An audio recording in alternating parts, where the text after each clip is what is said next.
దేవుని పరిశుద్ధ నామానికి మహిమ కలుగును గాక. ప్రభు అయిన యేసుక్రీస్తు నామములో మీ అందరికీ వందనాలు. Praise the Lord. దేవునికి స్తోత్రం. ఈ సమయంలో మనం ఈనాటి వాక్య ధ్యానంలోనికి వెళ్ళిపోదాం. ఈనాటి వాక్య ధ్యానము కొరకై పరిశుద్ధ గ్రంథమైన బైబిల్లో నుండి అపోస్తులైన పౌలు గారు రోమీయులకు రాసిన పత్రిక 12వ అధ్యాయం 16వ వాక్యాన్ని చదువుకుందాం.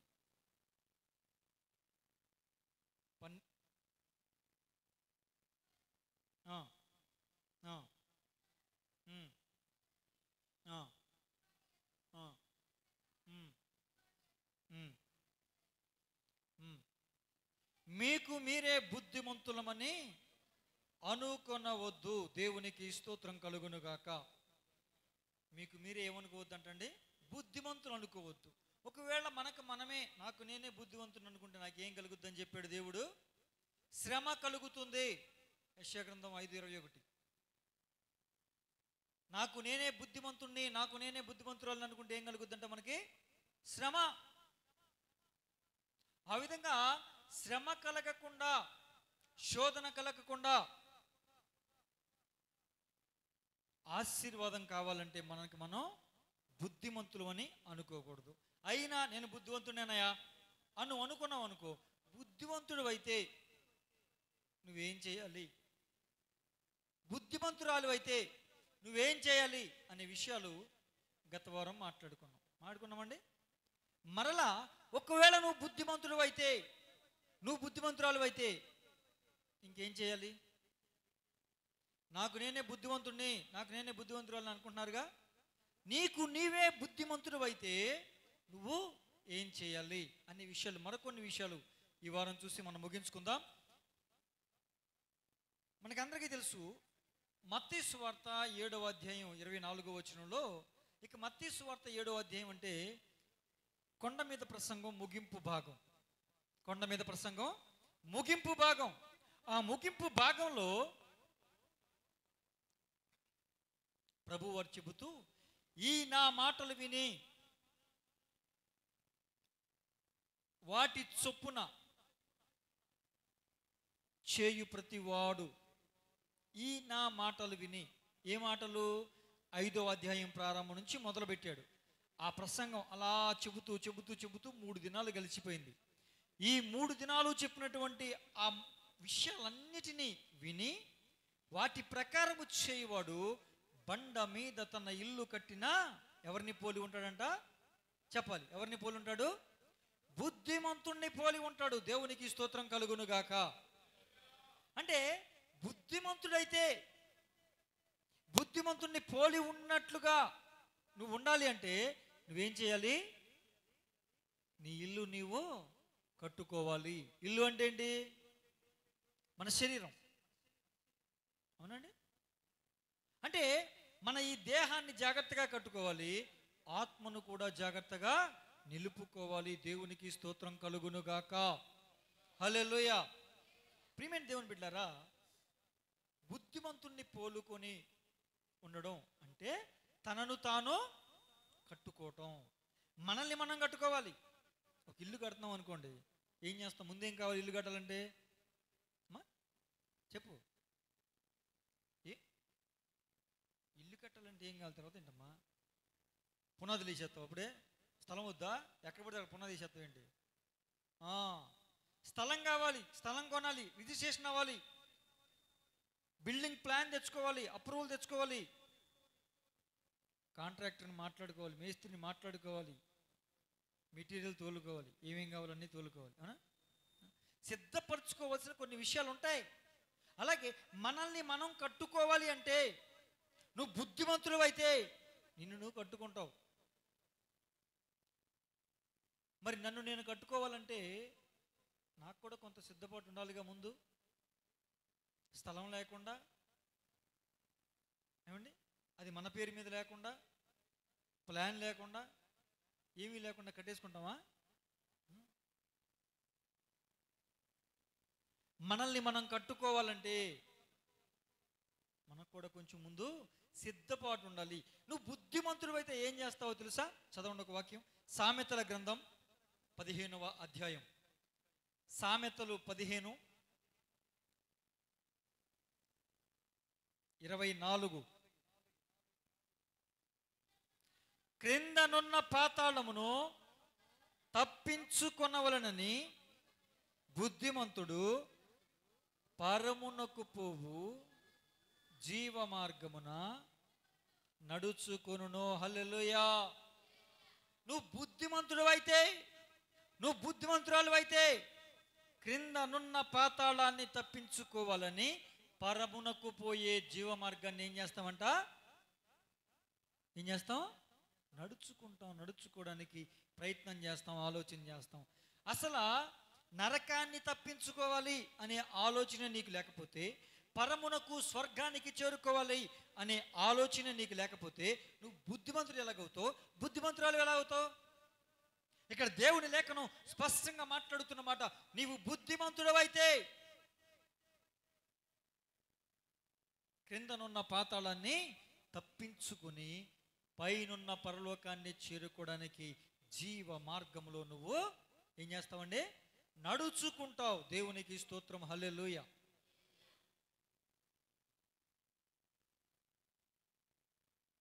ఏమండి, కొంతమంది ఏమంటారంటే, నా జీవితం నా ఇష్టం. ఎవరి జీవితం అండి? చెప్పాలి. ఎవరి జీవితం? నా జీవితం నా ఇష్టం, నా లైఫ్ నా ఇష్టం, నా బ్రతుకు నా ఇష్టం అనేవాళ్ళు లేరా? ఉన్నారు. నా జీవితం నా ఇష్టం అంటే ఎక్కడికి పోతాడో తెలుసా?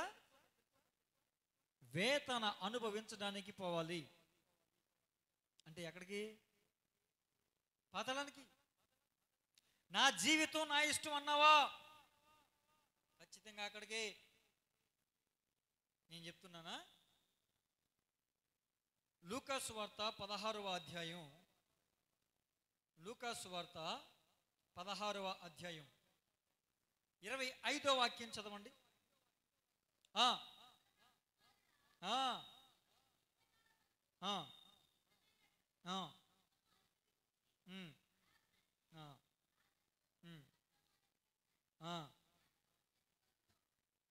ఇక్కడ సందర్భం ఏంటో మీరు ఆలోచన చేయండి. ధనవంతుడు లాజరు ఇద్దరు భూమి మీద ఉన్నారు. భూమి మీద బతికినంతకాలం బతికారు. ధనవంతుడేమో తన డబ్బును బట్టి, ఏమండి, తనకు కలిగి ఉన్నటువంటి కలిమిని బట్టి ఇష్టం వచ్చినట్టుగా విచ్చలవిడిగా తనకు నచ్చినట్టుగా, నా జీవితం నా ఇష్టం, నా బ్రతుకు నా ఇష్టం, నా ఎంజాయ్మెంట్ నా ఇష్టం, నిన్నేమన్నా డబ్బులు అడిగానా అన్నట్లుగా బతికాడు. లాజరు కట్టిక బేదవాడైనా దేవుని యందు భయభక్తులు కలిగి బ్రతికాడు. వీళ్ళు చనిపోయారు, వాళ్ళు చనిపోయారు. చావు ఎవరికైనా చుట్టమా? ధనవంతుడికైతే చావు రాదు, పేదవాళ్ళకే చావు వస్తుందని ఉందా? ఎవరికైనా వచ్చేస్తుంది. ఇద్దరికి వచ్చింది, ఇద్దరు పోయారు. లాజరేమో అబ్రహాము రొమ్మును ఆనుకుని ఉన్నాడు. ధనవంతుడు ఎక్కడ ఉన్నాడండి? నరకంలో కాలిపోతూ, తండ్రి అయిన అబ్రహమా, నీ రొమ్మును ఆనుకున్న ఆ లాజరు చిటికిన వేలు నుంచి ఒక్క చుక్క నీళ్లు నాకు ఇప్పించయ్యా అని అడుగుతున్నాడు. అప్పుడు అబ్రహాము గారు అన్నారు, నా కుమారుడా. ఎవరండి? కుమారుడా, నీ జీవిత కాలం అంతా నువ్వు ఎలా బతికేవంట? చెప్పాలి. ఎలా బతికేవంట? నీకు ఇష్టం వచ్చినట్టుగా బతికేవు గనక ఇక నువ్వు నీ ఆత్మ యుగయుగాలు నరకంలో కాలిపోవలసింది. ఎవరైతే నా జీవితం నా ఇష్టమని దేవుని భయం లేకుండా, విధేయత లేకుండా ఇష్టం వచ్చినట్లుగా బ్రతుకుతారో వాళ్ళ యొక్క యుగయుగాల ఆత్మ ఎక్కడ ఉంటుందండి? యాతన పడుతూ నరకంలో ఉంటుంది. అంటారా ఎప్పుడైనా నా జీవితం నా ఇష్టం అని? అంటారమ్మా? నీ జీవితం నీ ఇష్టం కాదు. ఇప్పుడు ఈ మైక్ ఎవరిది? అవునా? అవునా కదా?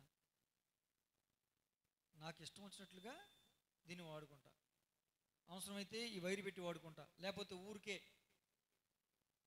వాడుకుంటా, అక్కడ పడేస్తా. నన్ను అక్కడ పడేసేవని ఇది ఎందుకు అడగొచ్చా?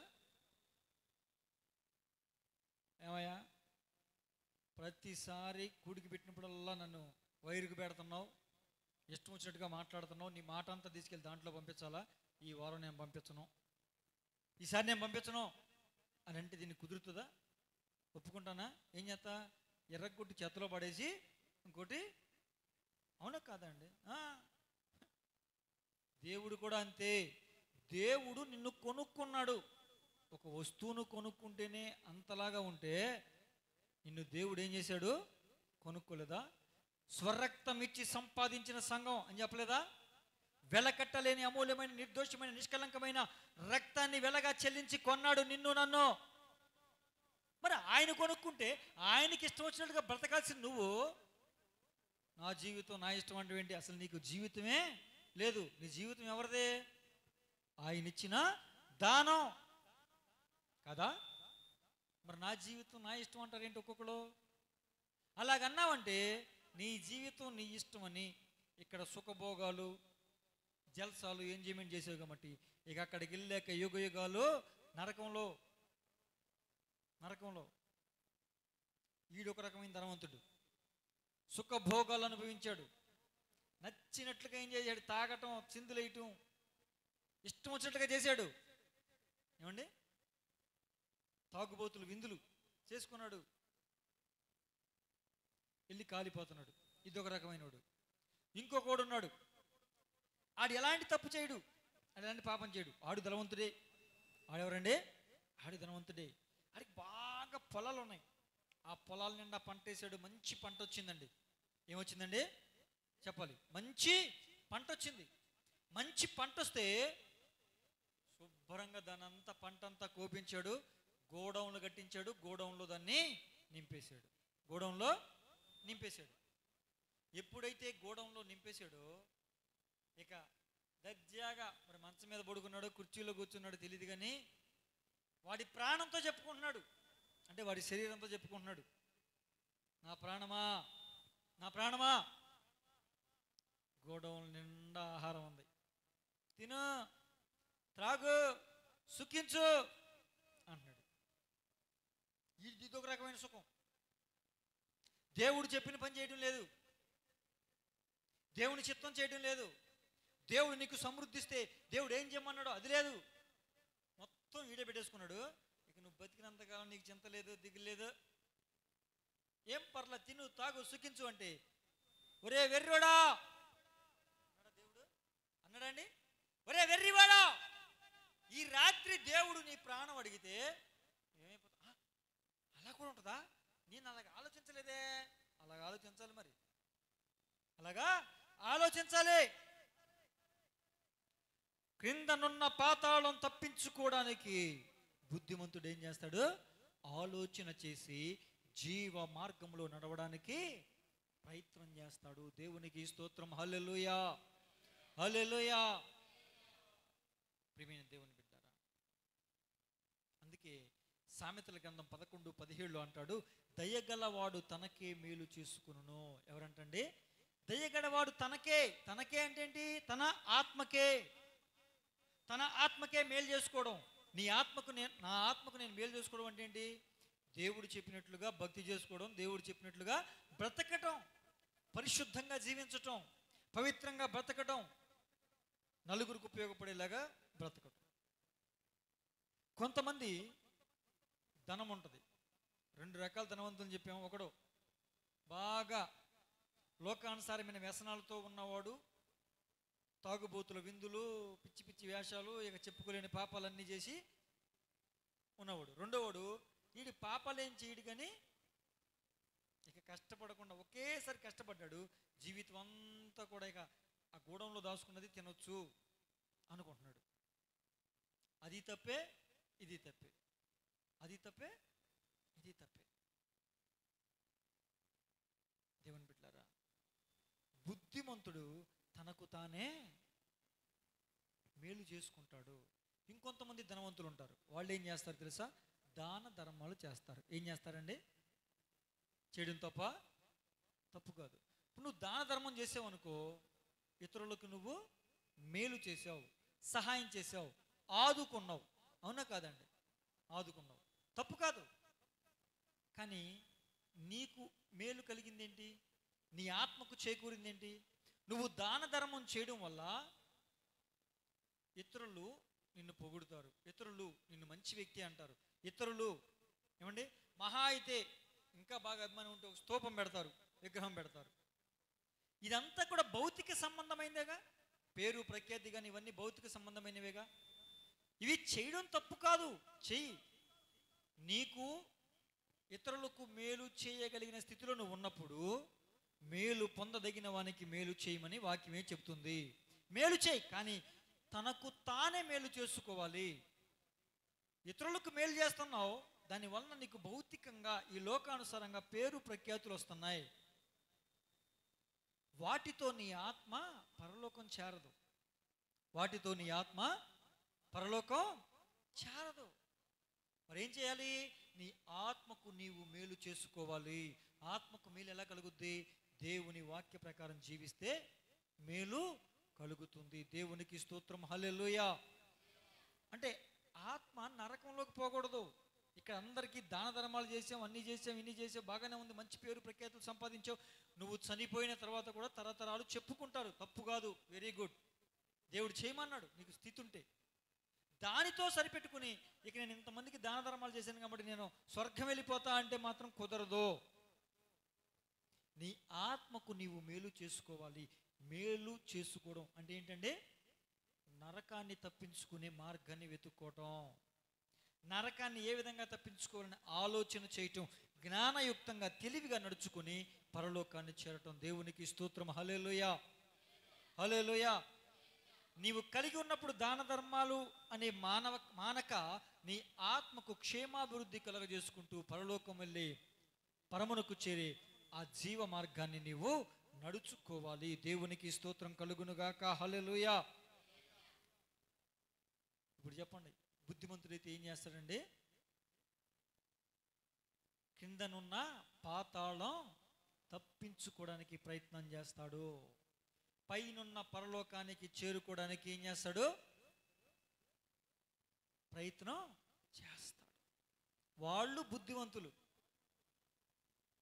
ఇలా లేకపోతే వాళ్ళు బుద్ధిమంతులు కాదు అనే కదండి. ఇప్పుడు ఉదాహరణకి ఇది టేకు చెక్క అన్నాము అనుకోండి, టేకు చెక్క అన్నాం అనుకోండి, ఆ తలుపు వేప చెక్క కాదనేగా, తుమ్మ చెక్క కాదనేగా, అవునా కదా? అవునా కాదండి? వీడు బుద్ధిమంతుడు అన్నామంటే మంచోడు, వీడు బుద్ధి లేనివాడు అంటే బుద్ధిమంతుడు కాదనేగా. మరి ఇలా చేస్తేనే బుద్ధిమంతుడు అంటే అలా చేయకపోతే ఏమవుతుంది? బుద్ధిమంతుడు కాదు.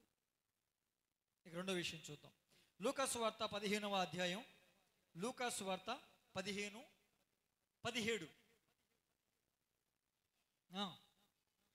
బుద్ధి వచ్చినప్పుడు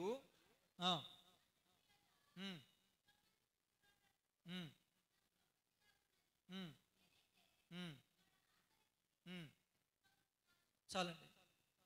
వాడికి బుద్ధి వచ్చినప్పుడు, ఎవడు? చిన్న కుమారుడు, తప్పిపోయిన కుమారుడు.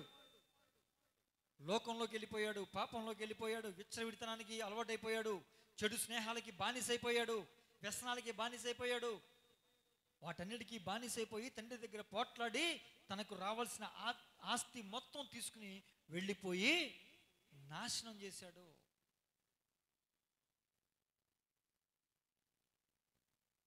బెల్లం ఉన్నప్పుడు ఏగలు వస్తాయి, బెల్లం అయిపోయిన తర్వాత వస్తాయండి. డబ్బులు ఉన్నప్పుడే నిన్ను అందరూ సూపర్ అంటారు. పదవి ఉన్నప్పుడే అందరూ వెనకాల తిరుగుతారు, పదవి పోతే అంతేనా కదా? అవునా కాదండి? ఏదైనా అంతేగా, ఇది కూడా అంతే.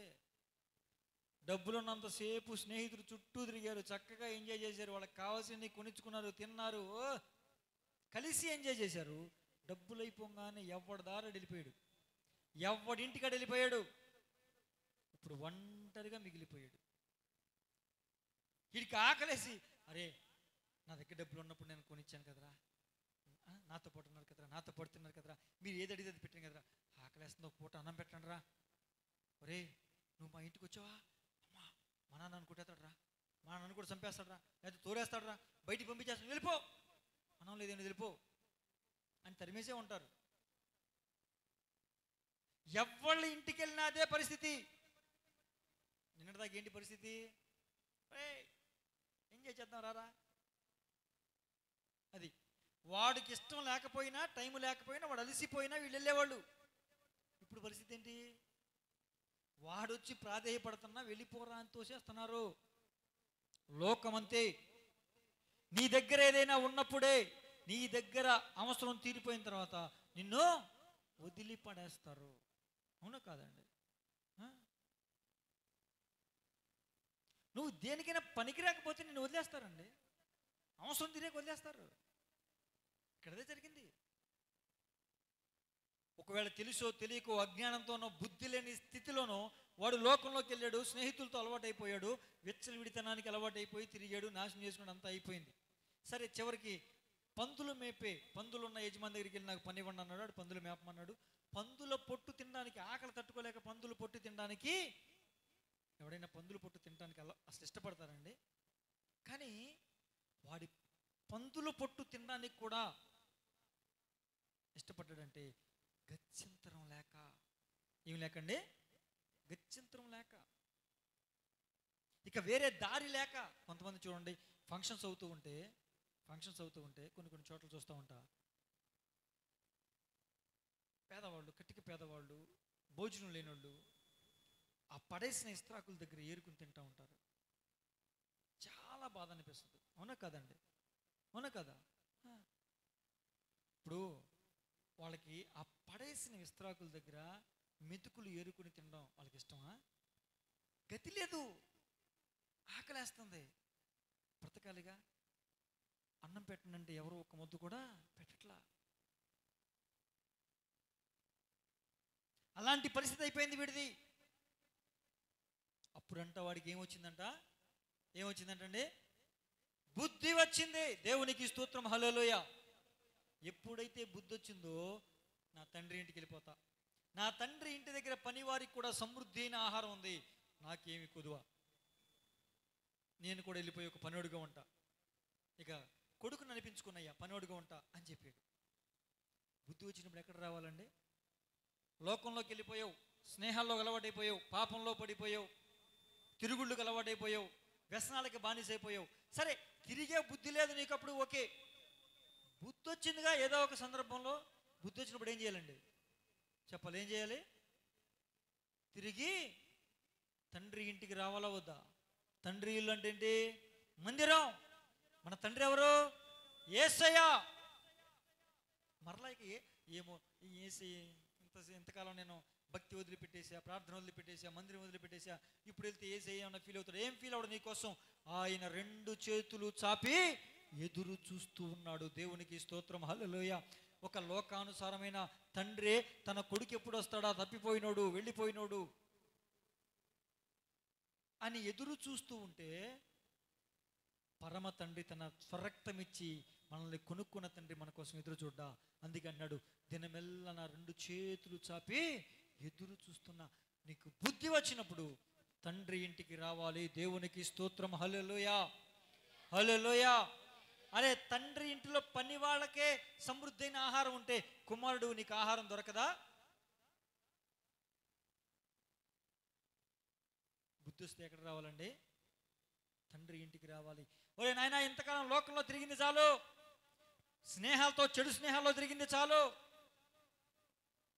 నీ సమయాన్ని సాతానికి అప్పగించుకున్నది చాలు.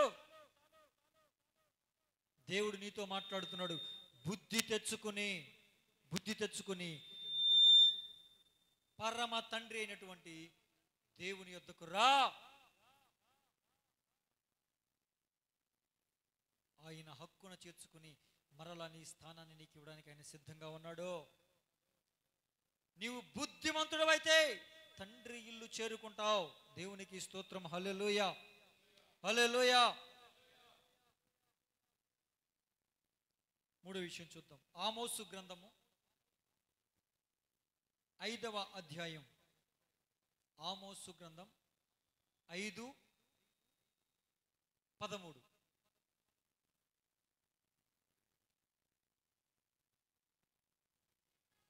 ఇది చెడు కాలము గనుక ఈ కాలమున బుద్ధిమంతుడు ఊరకుండును. దేవునికి స్తోత్రం.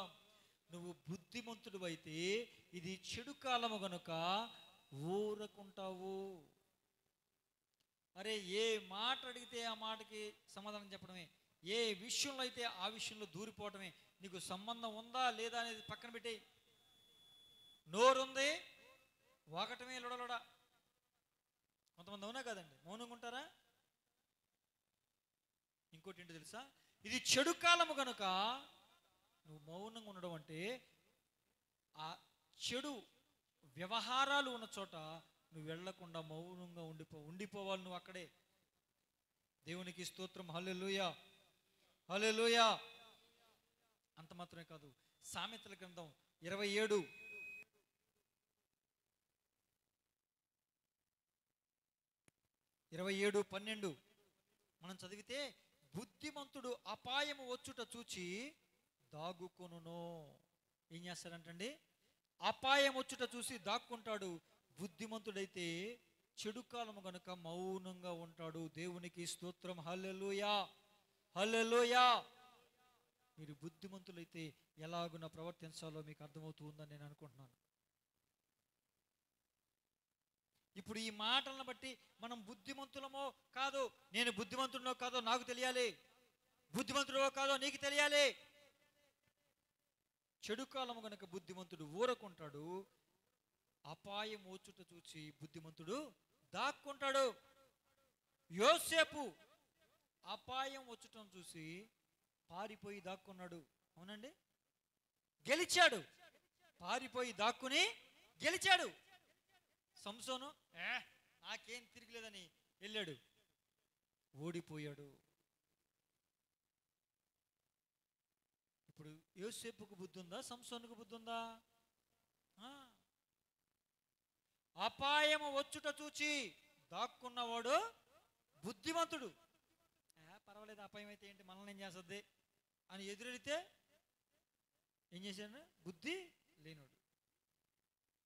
ఏమంటే రోడ్డు ఎక్కాం, ఈ కారు లారీయో బస్సు వస్తుంది, ఆగండి అనుకుంటూ వెళ్తే, ఒరే బుద్ధి ఉందారా నీకు, ఇంట్లో చెప్పొచ్చావా అంటారు.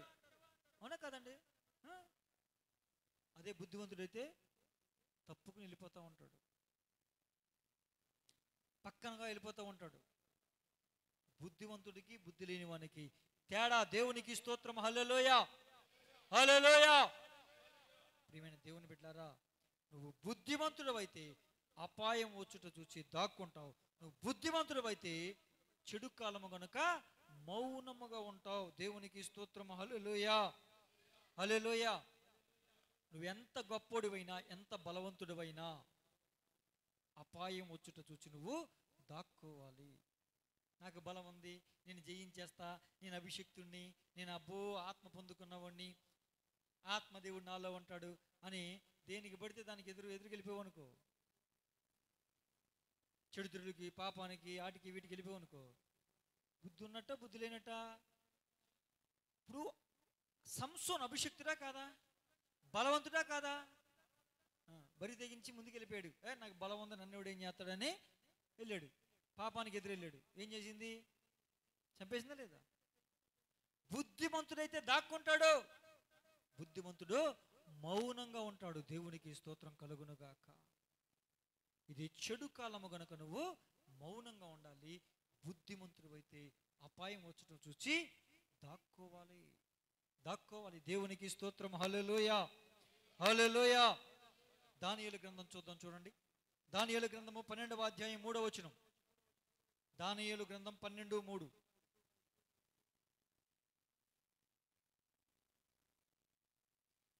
బుద్ధిమంతులైతే ఆకాశ మండలములోని జ్యోతులను పోలిన వారై ప్రకాశించెదరు. హల్లెలూయా, హల్లెలూయా. నువ్వు బుద్ధిమంతుడు అయితే, నువ్వు బుద్ధిమంతురాలు అయితే ఆకాశమందలి జ్యోతులను పోలిన వారివై ప్రకాశిస్తావు. నేను ఈ లోకమునకు వెలుగై ఉన్నాను అని ఎవరు చెప్పారు? మీరు ఈ లోకానికి వెలుగై ఉన్నారు అని ఎవరు చెప్పారు? ఆయన లోకానికి వెలుగై ఉన్నాడు, మనల్ని కూడా ఏమంటున్నాడు? ఈ లోకానికి వెలుగుగా ఉండమంటున్నాడు. అంటే మన ఆత్మదీపం వెలిగించుకుని పరిశుద్ధాత్మ చేత నింపబడి రక్షణ, మహిమ అనే ఆ వస్త్రాలు ధరించుకుని మనము ప్రకాశిస్తూ దేవునిలో వెలుగుతూ అనేకులను రక్షణలోనికి మనలో ఉన్న వెలుగు ద్వారా ఈ రక్షణ మార్గాన్ని చూపించగలగాలి. దేవునికి స్తోత్రం. ఆకాశంలో జ్యోతులుగా పెట్టానని వేటిని చెప్పాడు? సూర్యుడిని, చంద్రుడిని, నక్షత్రాలైనా జ్యోతులుగా పెట్టానని చెప్పాడు. అది కంద మొదటి, అవునా? సూర్యుడు ఏం చేస్తున్నాడు? ఎప్పుడు తెల్లవారుద్దా అని చూస్తారు. కారణం ఏంటి? కారణం ఏంటంటే వెలుగులో చక్కగా పనులన్నీ చేసుకోవచ్చు. అదే చీకటి అయితే భయం భయంగా ఉంటుంది. లైట్లు కావాలి, లైట్లు ఉన్నా భయం ఉంటుంది. అవునా కాదండి? అందుకే దేవుడు అన్నాడు, బుద్ధిమంతులైతే ఆకాశ మండలం అందలి జ్యోతులను పోలిన వారై మీరు ప్రకాశిస్తారు. మీలో పెట్టిన దేవుని వెలుగు, దేవుని ప్రకాశం అది వెలగాలి, ప్రకాశించాలి, అనేకులను ఈ మార్గంలోనికి నడిపించాలి. కొంతమంది ఉంటారు, వెలగడం పక్కన పెడితే ఆరిపోయే దీపాల్లాగా మినుగు మినుగు మినుగుమంటూ వెలుగుతాయి. కొంతమంది ఆల్రెడీ కొన్ని దీపాలు ఆరిపోయాయి. బుద్ధివంతులా? మనకందరూ తెలుసు కదా, బుద్ధి గల కన్యకులు, బుద్ధి లేని కన్యకులు. అంటే దాని అర్థం ఏంటి? మినుగు మినుగు మన వెలుగుతున్నారంటే ఏంటి? మినుగు మినుగు మన వెలిగి ఆరిపోయారు. కారణం ఏంటంటే ఈ భక్తి చాలే, ఈ మాత్రం చాలే అని సరిపెట్టుకున్నారు. ఈ నూనె సరిపోతులే అనుకున్నారు. నూనె అభిషేకానికి సాదృశ్యం, భక్తి జీవితానికి సాదృశ్యం. ఈ భక్తి చాలు అనుకున్న వాళ్ళు పోయారు. ఈ భక్తి కాదు, ఇంకొంచెం ఎక్స్ట్రా భక్తి చేస్తే మనకి మేలు అని అనుకున్న వాళ్ళు నిలబడి ప్రభువుతో వెళ్ళిపోయారు. దేవునికి స్తోత్రం, హల్లెలూయా. బుద్ధిమంతులైతే ఈ భక్తి చాలు అని అనుకోరు. మినుగు మినుగుమని కాదు, దేదీప్యమానంగా ప్రకాశంగా వెలుగుతారు. అనేకులు ఆ వెలుగును చూసి ఆకర్షించబడి ప్రభు వైపుకు వచ్చేలాగా వారి జీవితాల్ని మార్చుకుంటారు, మలచుకుంటారు. దేవునికి స్తోత్రం, హల్లెలూయా, హల్లెలూయా. బుద్ధిమంతులైతే ఏం చేస్తారండి? కిందున్న పాతాళం తప్పించుకోవాలని పైనున్న జీవ మార్గంలో నడుచుకుంటారు. బుద్ధిమంతులైతే ఏం చేస్తారు? బుద్ధి వచ్చినప్పుడు తండ్రి ఇంటికి వస్తారు. బుద్ధిమంతులైతే ఏం చేస్తారు? అపాయం వచ్చుట చూసి చెడు కాలము గనుక దాక్కుంటారు, మౌనంగా ఉంటారు. అపాయం వచ్చుట చూసి బుద్ధిమంతులైతే దాక్కుంటారు.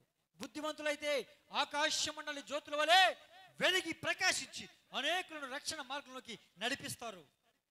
బుద్ధిమంతులైతే ఈ భక్తి సరిపోతలే, పర్వాలేదులే అని అనుకోకుండా చెయ్యాల్సిన భక్తి కన్నా ఎక్కువ భక్తి చేస్తారు. దేవునికి స్తోత్రం కలుగునుగాక, హల్లెలూయా. ఇప్పుడు మనమందరము కూడా ఈ చెప్పబడిన వాక్య ప్రకారం బుద్ధిమంతులమై జీవించి దేవుని కృపను పొందుదుముగాక. మన బుద్ధిహీనతలో నుంచి బయటికి వచ్చుదుముగాక. తండ్రి ఇంటికి చేరుదుముగాక. నరకాన్ని తప్పించుకుని జీవ మార్గమును వెతుకుదుముగాక. అపాయము వచ్చి చూచి దాక్కొందుముగాక. చెడు కాలము గనుక మౌనముగా ఉందుముగాక.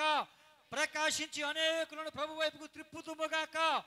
చేసే భక్తి కన్నా ఎక్కువ భక్తి చేసి మహిమలో చేర్చబడుదుముగాక. ప్రార్థన చేసుకుందాం, ప్రార్థన చేసుకుందాం.